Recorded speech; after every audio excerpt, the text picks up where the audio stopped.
বাংলাদেশ জাতীয়তাবাদী দল বিএনপি সেই বৃহত্তম রাজনৈতিক শক্তি যেটি ফ্যাসিবাদের রক্তক্ষয়ী সময়ে সবচেয়ে বেশি গুম, খুন, হামলা, মামলা ও নিপীড়ন নির্যাতনের শিকার হয়েও গণতন্ত্র পুনরুদ্ধারের আন্দোলনে নেতৃত্ব দিয়েছে।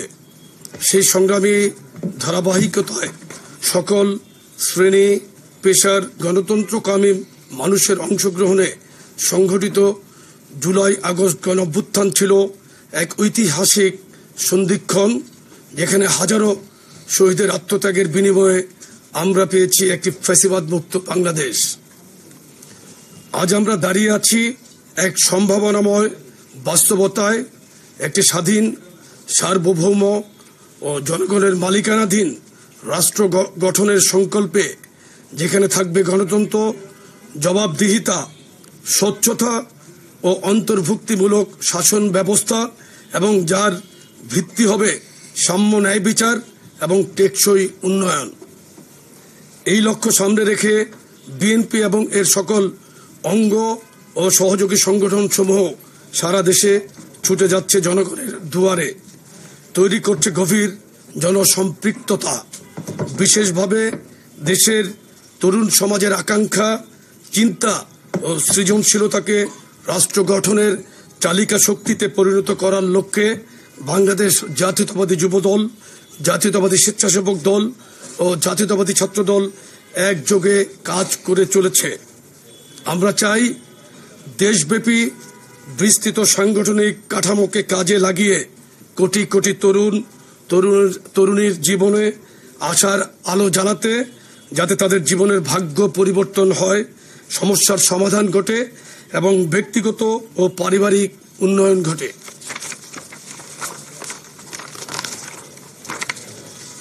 আমাদের লক্ষ্য কেবল একটি রাজনৈতিক উদ্যোগ গ্রহণ নয়, বরং একটি উন্নয়ন ও উৎপাদনমুখী তথা জনবান্ধব সরকার ব্যবস্থার প্রয়াস, যেখানে তরুণরা কেবল ভোটার নয়, বরং আগামী নীতি নির্ধারক, চিন্তাশীল অংশীদার ও ন্যায়ভিত্তিক রাষ্ট্র কাঠামোর নির্মাতা। এই প্রেক্ষাপটে বিএনপির ভারপ্রাপ্ত চেয়ারম্যান জনাব তারেক রহমানের একটি অভূতপূর্ব ও জনসম্পৃক্ত নির্দেশনায় বাংলাদেশ জাতীয়তাবাদী যুবদল, স্বেচ্ছাসেবক দল ও ছাত্রদল যৌথভাবে দেশের 10টি সাংগঠনিক বিভাগকে 4টি বৃহত্তর বিভাগে ভাগ করে গ্রহণ করেছে একটি সমন্বিত ও গতিশীল কর্মসূচি। আমাদের লক্ষ্য তরুণদের ক্ষমতায়ন, রাষ্ট্রীয় নীতি নির্ধারণে অংশগ্রহণ, সৃজনশীলতার বিকাশ এবং তৃণমূল পর্যায়ে সার্বজনীন উন্নয়নের বাস্তবসম্মত মডেল গড়ে তোলা। আমরা প্রতিটি বিভাগে 2 দিন ব্যাপী কর্মসূচি আয়োজন করতে যাচ্ছি।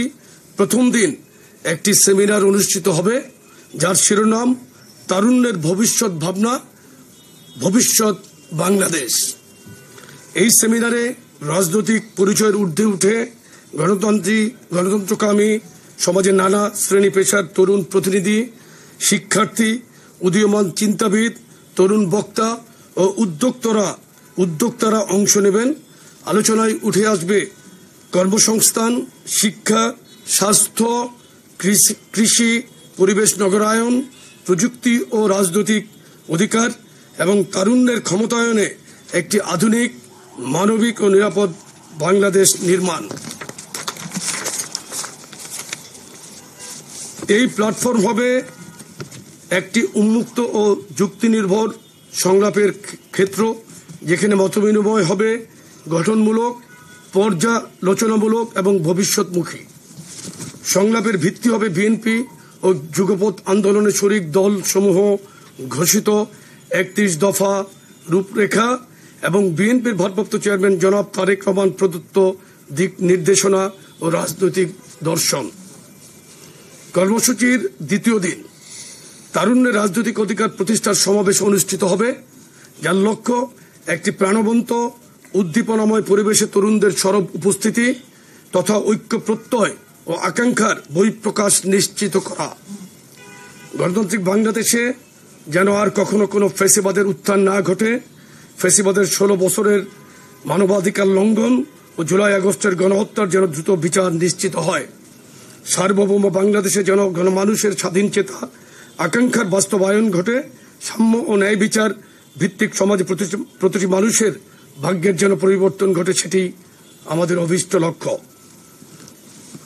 এখন আমি 4টি কর্মসূচির সময়সূচি ও বিষয়বস্তু আপনাদের কাছে পেশ করছি। প্রথম কর্মসূচি চট্টগ্রাম বিভাগের চট্টগ্রামে তারিখ 9 এবং 10 মে 2025 বিভাগ চট্টগ্রাম ও কুমিল্লা বিভাগের সমন্বয়ে চট্টগ্রামে সেমিনার। 9 মে সেমিনারের মূল প্রতিপাদ্য কর্মসংস্থান ও বহুমাত্রিক শিল্পায়ন নিয়ে তারুণ্যের ভাবনা। সমাবেশ 10 মে তারুণ্যের রাজনৈতিক অধিকার প্রতিষ্ঠার সমাবেশ। দ্বিতীয় কর্মসূচি খুলনা ও বরিশাল বিভাগের সমন্বয়ে খুলনাতে, ভেন্যু খুলনাতে তারিখ 16 এবং 17 মে সেমিনার। 16 মে সেমিনারের মূল প্রতিপাদ্য শিক্ষা, স্বাস্থ্য ও মৌলিক অধিকার নিয়ে তারুণ্যের ভাবনা। পরের দিন 17 মে সমাবেশ, তারুণ্যের রাজনৈতিক অধিকার প্রতিষ্ঠার সমাবেশ। তৃতীয় কর্মসূচি ভেন্যু বগুড়াতে হবে। রাজশাহী বিভাগ এবং রংপুর বিভাগের সমন্বয়ে এটা বগুড়াতে হবে। 23 এবং 24 তারিখে আমাদের কর্মসূচি। প্রথম কর্মসূচি সেমিনার 23 মে, সেমিনারের মূল প্রতিপাদ্য কৃষি উন্নয়ন, পরিবেশ রক্ষা ও নাগরিক সমস্যা নিয়ে তারুণ্যের ভাবনা। পরের দিন সমাবেশ 24 মে, তারুণ্যের রাজনৈতিক অধিকার প্রতিষ্ঠার সমাবেশ। চতুর্থ কর্মসূচি সর্বশেষ কর্মসূচি ঢাকাতে ঢাকা বিভাগ, ফরিদপুর বিভাগ, সিলেট এবং ময়মনসিংহ বিভাগের সমন্বয়ে ঢাকাতে কর্মসূচিটি অনুষ্ঠিত হবে তারিখ 27 এবং 28 মে। সেমিনার 27 মে, সেমিনারের মূল প্রতিপাদ্য তারুণ্যের রাজনৈতিক ভাবনা ও অর্থনৈতিক মুক্তি। এবং বরাবর মতো সমাবেশ 28 মে, তারুণ্যের রাজনৈতিক অধিকার প্রতিষ্ঠার সমাবেশ। আমাদের বিশ্বাস, বিএনপির 3 অঙ্গ ও সহযোগী সংগঠনের এই আয়োজন কেবল রাজনৈতিক কর্মসূচি নয়, বরং এটি একটি প্রজন্মের সঙ্গে সংলাপ গড়ার সেতুবন্ধন, একটি জনভিত্তিক, ন্যায্য ও অন্তর্ভুক্তিমূলক রাষ্ট্র নির্মাণের ভিত্তি প্রস্তর।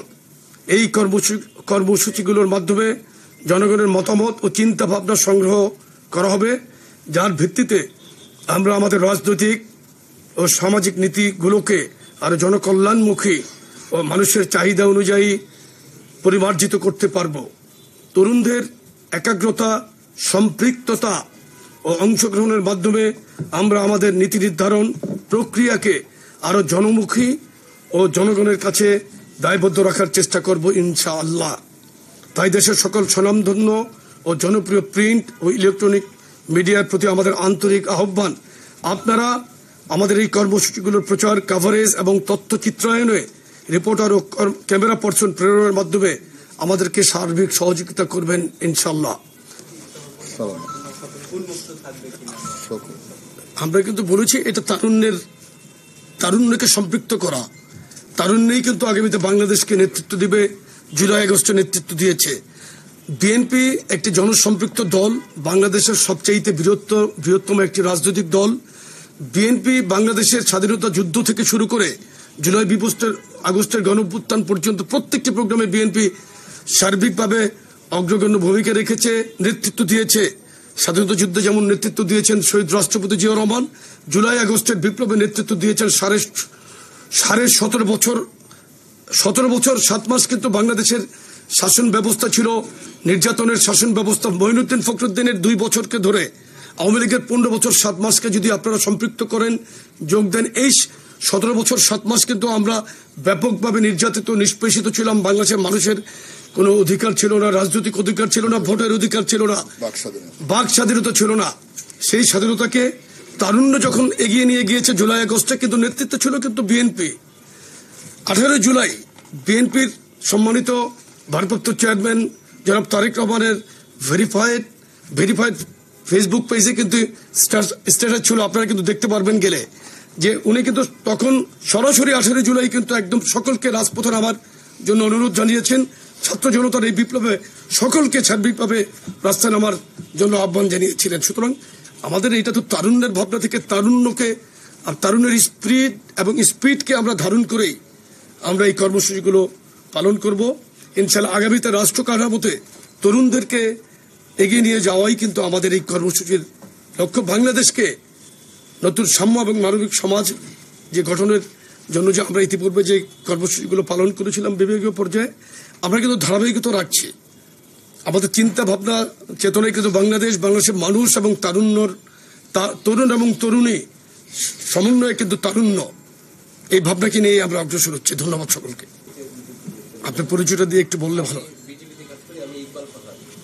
দেখেন, বাংলাদেশের বর্তমান যে পরিস্থিতি, এই পরিস্থিতি কিরকম আপনারা সকলেই কিন্তু অনুধাবন করতে পারছেন। সাধারণ মানুষের যে চাওয়া, তারুণ্যের যে চাওয়া, আমি মনে করি মানুষের ভোটের অধিকারকে ফিরিয়ে আনা, এটা আমাদের একটা নৈতিক দায়িত্বের মধ্যে পড়ে না। শুধু ভোটের অধিকার মানুষের স্বাধীনতার আকাঙ্ক্ষার পরেই সবচেয়ে গুরুত্বপূর্ণ অধিকার। কিন্তু আপনার ভোটটা আপনি ব্যালটের মাধ্যমে দিবেন। যে সরকার গঠিত হবে সেই সরকারটা জবাবদিহির মধ্যে কিন্তু থাকবে। আমরা সেটা কিন্তু চাচ্ছি এবং তারুণ্যের ভাবনাটাকে আমরা কিন্তু কার্যত তরুণরা কি চাচ্ছে সেটাকে আমরা ধারণ করেই কিন্তু আমাদের কার্যক্রমকে এগিয়ে নিয়ে যাওয়ার জন্য এই প্রয়াস আমাদের, এবং এটা চলমান আছে। কিন্তু আমাদের প্রিয় অভিভাবক জনাব তারেক রহমান কিন্তু প্রতিনিয়তই কিন্তু সামাজিক কাজ করছেন। মানুষের যে কোনো প্রবলেমেই কিন্তু উনি এগিয়ে আসছেন। আপনি মাগুরাতে দেখেছেন, গতকালকে লামিয়ার ঘটনা পটুয়াখালীতে দেখেছেন, বিএনপির প্রতিনিধি দল পাঠিয়েছেন, উনি যেখানে প্রয়োজন কথা বলছেন। মানবিক সমাজ বিনির্মাণের জন্য উনি সর্বত চেষ্টা করছেন। জনগণের অধিকারকে ফিরিয়ে আনার জন্য উনি চেষ্টা করছেন। মানুষের আকাঙ্ক্ষাকে মর্যাদা দেওয়ার চেষ্টা করছেন। মানুষ ওনার কথাকে বিশ্বাস করছে। বাংলাদেশের মানুষ ইতিমধ্যে বিএনপি এবং জনাব তারেক রহমান এর উপর ব্যাপক আস্থা রেখেছেন এবং বাংলাদেশে বর্তমানে অবিসংবাদিত জনপ্রিয়তা অবস্থান করছেন বিএনপির সম্মানিত চেয়ারপারসন দেশনেত্রী বেগম খালেদা জিয়া। জিয়া পরিবার বাংলাদেশের স্বাধীনতা, সার্বভৌমত্ব, মানুষের কল্যাণের সব সময় কিন্তু মানুষের পাশে থাকে। আপনার পরিচয়টা একটু প্লিজ। ধন্যবাদ আপনাকে। আমরা প্রতিনিয়তই কিন্তু সজাগ দৃষ্টি রাখছি। আমরা আমাদের এই 3 অঙ্গ সংগঠনের সভাপতি এবং সাধারণ সম্পাদক প্রতিনিয়তই কোনো জায়গায় কোনো ঘটনা ঘটলেই কিন্তু আমরা টেলিফোনে যোগাযোগ করছি। কোনো জায়গায় আমরা ফিজিক্যালি আমাদের তদন্ত টিম পাঠাচ্ছি। আপনি দেখবেন ইতিমধ্যেই কিন্তু আমরা ব্যাপকভাবে পানিশমেন্টের আওতায় এনেছি আমাদের যে সমস্ত অসাংগঠনিক কর্ম যারা জড়িত ছিল। দেখেন, এই সমাজের মধ্যে ভালো মানুষ আছে না? আপনার 21 টেলিভিশনের মধ্যে ভালো মন্দ আছে না? প্রত্যেকটা জায়গায় তো এটা বিদ্যমান। সুতরাং সংগঠনের মধ্যে যেই গুটি কত পার্সেন্টেজ কিন্তু খুবই মাইনর একটি পার্সেন্টেজের মধ্যে কিন্তু আমরা আছি। আর আপনি দেখেন, পতিত ফ্যাসিস্ট আওয়ামী লীগের দোসররা কিন্তু আজকে জামাত ইসলামের আশ্রয়ে গিয়েছে কিংবা এনসিপিতে গিয়েছে বা অন্যভাবে কিন্তু কোনোভাবে বিভিন্ন জায়গায় প্ল্যাটফর্মে তারা ঢোকার চেষ্টা করছে।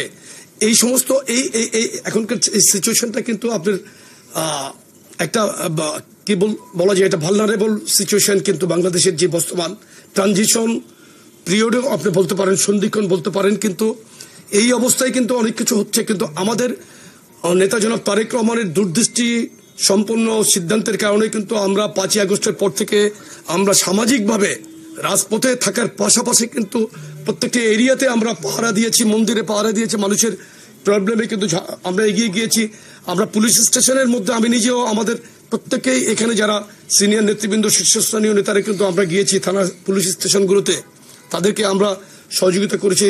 তারা এখনো পর্যন্ত বাংলাদেশের পুলিশ আমি মনে করি স্টেবল মেন্টালিটি তারা ফিরতে পারে নাই। সো দ্যাট এখানে কিছু ঘটনা কিন্তু ঘটছে, আমরা কিন্তু অস্বীকার করছি না। আওয়ামী লীগ যেমন ডিনায়াল পদ্ধতিতে ছিল, আমরা কিন্তু ডিনাই করছি না। আমরা স্বীকার করছি, দায়িত্ব নিচ্ছি, বহিষ্কার করছি, কারো বিরুদ্ধে মামলা করছি, অ্যারেস্ট করাচ্ছি। প্লিজ, এই যে ম্যাডাম, আপনার 21 টিভির প্রশ্নের পরে আমি একটা কথা বলেছি, আপনাকে প্লিজ মনে কষ্ট নেবেন না যে আপনাদের মধ্যেও তো খারাপ ভালো আছে, এটা কিন্তু ইন জেনারেল কথা বলেছে। প্লিজ, কোনো হাউসকে ইন্ডিকেট করে কিন্তু আমি বলি নাই। Please, sorry to say. হ্যাঁ।